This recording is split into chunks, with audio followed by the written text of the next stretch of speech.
السلام علیکم ورحمۃ اللہ وبرکاتہ۔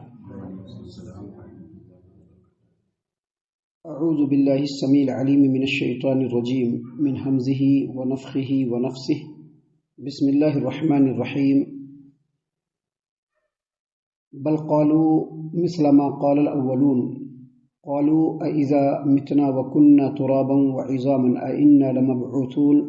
لقد وعدنا نحن وآباؤنا هذا من قبل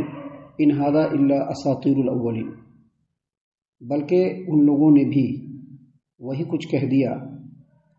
جو ان سے پہلے لوگ کہہ چکے ہیں کہ جب ہم مر جائیں گے، ہماری جسم کی ہڈیاں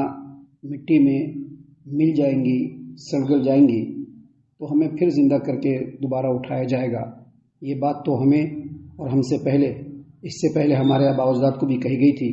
یہ تو محض پرانے افسانے ہیں۔ معزز سامعین کرام، سورۃ المومنون، سورہ نمبر 23، آیت نمبر 81، 82، 83، یہ 3 آیات آپ کے سامنے تلاوت کی گئی اور آیتوں کا ترجمہ بھی آپ تمام کی خدمت میں پیش کیا گیا۔ سب سے پہلے تمام قسم کی تعریفیں، ہر طرح کی بڑائی، بزرگی، عظمت اور کبریائی اس رب العالمین کے لائق و زیبا ہے، جس رب نے انسانوں کے سموہ سے، انسانوں کے گروپ سے ہم لوگوں کو چنا اور چن کر کے ایمان اور اسلام کی توفیق عطا فرمائی۔ ایمان کا اقرار ہم لوگوں نے اپنی زبان سے کیا اور ہمارے دلوں میں وہ بسا ہوا ہے۔ ایمان کے تقاضوں کو ہم اپنے عمل سے پورا کرتے ہیں۔ یہ ساری توفیقیں اللہ تبارک و تعالیٰ کی طرف سے ہیں، اور اس سے بھی بڑھ کر کے جو توفیق ہے وہ یہ کہ ابھی جو فجر کی نماز ہم لوگوں نے پڑھی ہے، یہ اللہ کی بہت بڑی توفیق ہے ہم لوگوں کے لیے۔ وگرنہ بہت سارے لوگ سو کالڈ مسلمان ہیں، لیکن اس کے باوجود، اسلام اور ایمان ہونے کے باوجود، ان کو توفیق نہیں ہے کہ وہ آ کر کے نمازوں کو ادا کرے۔ تو یہ اللہ کا ہمارے اوپر بہت بڑا احسان ہے، جس کے لیے اللہ تبارک و تعالیٰ کا شکریہ ادا کرنا چاہیے، اللہ کی تعریف اور توصیف بیان کرنی چاہیے، اللہ کی تسبیح اور اللہ تبارک و تعالیٰ کی تقدیس اور اللہ کی پاکیزگی بیان کرتے ہوئے رب نے جو ہم لوگوں کو توفیق دی ہے اس کے مطابق عمل کرنے میں بالکل کوتاہی نہیں کرنا چاہیے۔ عمل کرنا چاہیے، رب کو راضی کرنے کی کوشش کرنی چاہیے، یہی اصل میں شکر گزاری ہے۔ بعدہ درود و سلام نازل ہو تمام انبیاء علیہ السلام پر، اور خصوصاً امام الانبیاء، امام المتقین، امامنا فی الجنہ، امامنا فی الدنیا والآخرہ، سید المرسلین نبی کریم صلی اللہ علیہ وسلم پر، اور رحمت و برکت کی دعائیں ہوں تمام صحابہ کرام، تمام بزرگان دین، تمام مومن مسلمانوں کے لیے۔ سامعین کرام، یہ جو 3 آیتیں آپ کے سامنے پڑھی گئی ہیں، ان 3 آیتوں کا ایک بیک گراؤنڈ ہے، اس کا ایک شان نزول ہے۔ وہ اس طرح سے ہے کہ جب اسلام کو اللہ تبارک و تعالیٰ نے مکہ کے اندر نازل فرمایا، ہمارے نبی محمد عربی صلی اللہ علیہ وسلم کو جب اللہ تبارک و تعالیٰ نے رسول بنایا، نبی بنایا، اور آپ صلی اللہ علیہ وسلم جب لوگوں کے درمیان دین کی دعوت دینا شروع کر دیے، لوگوں کو توحید کی طرف بلانا شروع کر دیا، لوگوں کو اسلام کی طرف، اللہ کی رضامندی کی طرف بلانا شروع کر دیا، تو مکہ سے بات نکل کر کے اطراف کے علاقوں میں بھی پہنچی۔ جو دیہاتی علاقے ہیں مکہ کے اطراف میں، جو قریہ ہے، وہاں بھی یہ بات پہنچی کہ مکہ کے اندر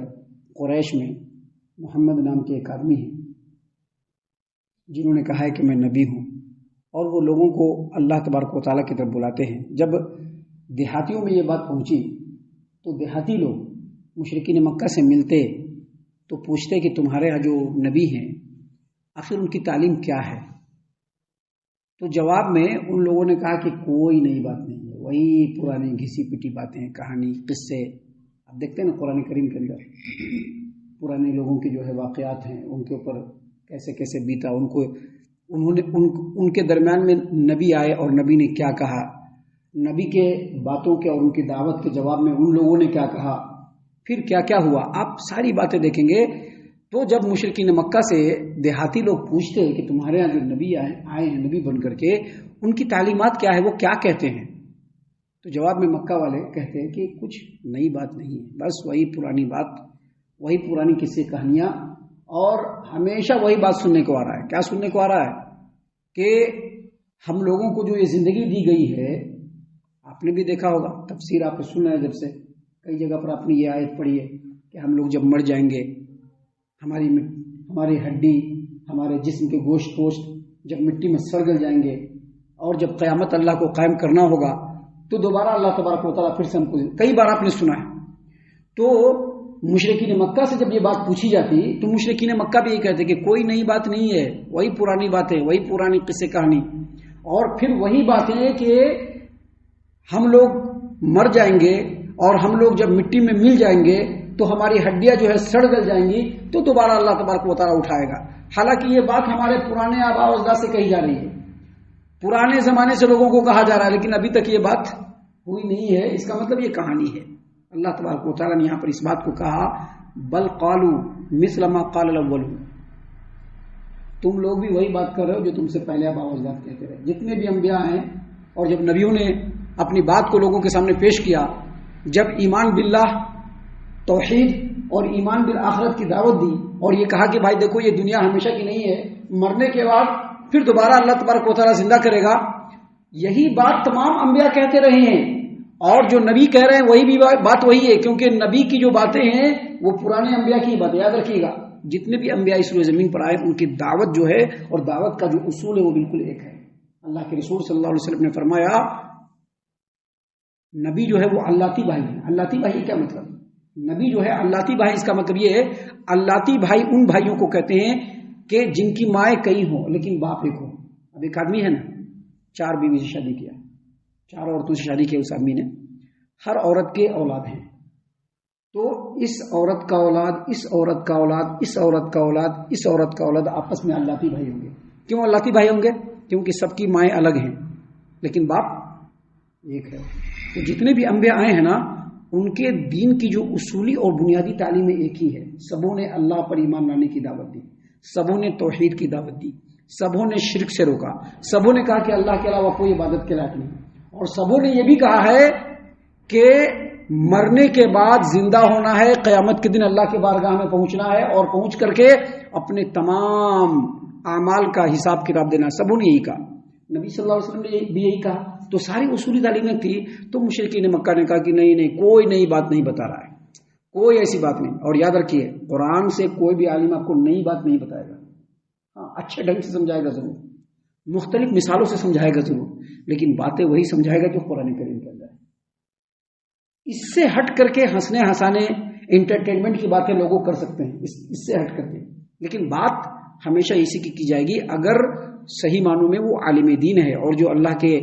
توحید کو اور صحابہ کے منہج کو لوگوں تک اگر پہنچانا چاہتا ہے تو وہ یہی باتیں کرے گا، الگ سے باتیں نہیں کرے گا۔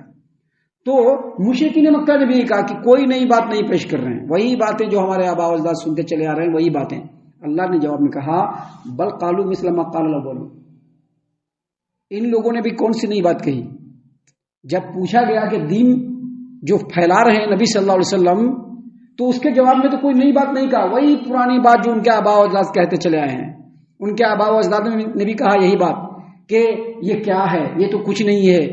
اس کی تو کوئی حیثیت نہیں ہے، تو صرف قصے کہانی ہے، کیا ایسا ہو سکتا ہے کہ مرنے کے بعد دوبارہ زندہ کیے جائیں گے؟ تو اللہ تبارک و تعالیٰ نے یہاں پر کہا کہ ان لوگوں نے بھی کوئی نئی بات نہیں کی، بلکہ اپنے آباء و اجداد کی تقلید میں وہی بات کہی جو ان کے آباء و اجداد کہتے تھے۔ ان کے آباء و اجداد نے کیا کہا تھا؟ اللہ نے آگے فرمایا اَإِذَا مِتْنَا وَكُنَّا تُرَابًا وَعِظَامًا أَإِنَّا لَمَبْعُوثُونَ، جب ہم مر جائیں گے اور ہماری ہڈی پسلیاں جب بالکل مٹی میں مل جائیں گی تو کیا ہمیں پھر سے دوبارہ زندہ کیا جائے گا؟ لَقَدْ وُعِدْنَا، یہی وعدہ ہم سے بھی کیا گیا، ہذا لقد وعدنا نحن، لقد وعدنا نحن، یہی وعدہ ہم سے بھی کیا گیا، وآباؤنا ھذا، اور ہمارے آباء و اجداد سے بھی کیا گیا۔ یعنی جو بات مشرکین مکہ نے کہا تھا نبی صلی اللہ علیہ وسلم کی دعوت کو رد کرنے کے لیے، سیم وہی بات ان کے آباء و اجداد نے اپنے زمانے میں اپنے نبیوں کی باتوں کو رد کرنے کے لیے وہی بات کہا۔ اسی لیے کہا کہ لقد وعدنا نحن، ہم لوگوں سے بھی تو یہی بات کہی گئی، ھذا من قبل، لقد وعدنا نحن وآباؤنا ھذا من قبل، ہم لوگوں سے بھی تو یہی بات کہی گئی اور ہم سے پہلے جو ہمارے آباء و اجداد ہیں ان سے بھی یہی بات کہی گئی۔ اور پھر کہا یہ تو محض پرانے افسانے ہیں، لقد وعدنا نحن وآباؤنا ھذا من قبل ان ھذا الا اساطیر الاولین، یہ وہی پرانی باتیں ہیں، یہ وہی پرانے افسانے ہیں جو پہلے نبی بھی پیش کرتے رہے اور آج بھی پیش کیا جا رہا ہے۔ تو سامعین اکرام، یہاں پر سب سے پہلے یہ سمجھ لینا چاہیے کہ جو اللہ تبارک و تعالیٰ کے رسول صلی اللہ علیہ وسلم نے جو دعوت دیا ہے، جو لوگوں کو بتلائی ہے باتیں، یہ وہی باتیں ہیں جو آدم علیہ السلام سے لے کر کے عیسیٰ علیہ السلام تک تمام نبیوں نے بتلایا، اور ان کے زمانے کے لوگوں نے بھی اسی طرح سے جھٹلایا جیسا مشرکین مکہ نے جھٹلایا۔ لہٰذا ہم لوگوں کا سب سے پہلے منہج یہ ہونا چاہیے کہ جو قرآن ہے وہی اصل اللہ تبارک و تعالیٰ کا دین ہے، جو نبی کے فرمان مبارک ہے وہی اصل میں نبی اللہ تبارک و تعالیٰ کا دین ہے، اس میں کوئی الگ سے بات نہیں آئے گی۔ ہم لوگوں کو انہی باتوں کے اوپر عمل کرنا ہے۔ ہم اللہ سے دعا کرتے ہیں کہ اللہ تعالیٰ ہم تمام کو ان باتوں کے اوپر خوب غور و فکر اور تدبر کرنے کے ساتھ ساتھ ان باتوں پر عمل کرنے کی بھی توفیق عنایت فرمائے، آمین۔ اللہ تعالیٰ ہم تمام کو صحیح معنوں میں پکا سچا مومن مسلمان بنائے، اللہ اور اس کے رسول صلی اللہ علیہ وسلم کی اطاعت و فرما برداری کرنے والا بنائے، صحابہ کرام رضی اللہ عنہم کے طریقے پر چلنے والا بنائے، جنت الفردوس میں جگہ عطا فرمائے۔ اے اللہ ہم تمام کو جہنم سے پناہ دے، اے رب العالمین ہم تمام کو جہنم سے پناہ دے، اے مالک الملک ہم تمام کو جہنم سے پناہ دے، آمین یا رب العالمین۔ وما علینا الا البلاغ المبین۔